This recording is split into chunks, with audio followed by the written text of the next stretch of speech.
So hi guys, so hari ni ada barang yang abang nak let go. So siapa yang berminat, maybe korang boleh PM abang.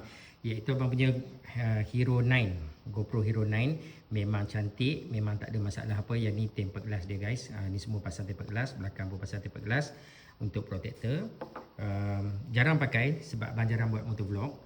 Lepas tu ada siap dah, abang dah beli dah satu mic adapter. So bagi korang yang nak mount dekat helmet untuk buat motovlog, korang wajib kena guna mic adapter daripada GoPro. Yang ni pun tak murah guys, 300 lebih.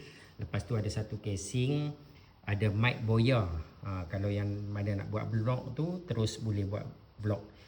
Dengan ada satu Ulanzi punya case, memang nice case ni. Korang boleh masuk benda ni nanti kat dalam ni, boleh masuk terus.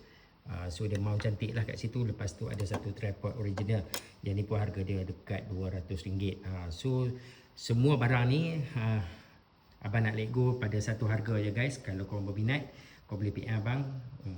Abang nak buka memang jackpot RM1,000 sahaja.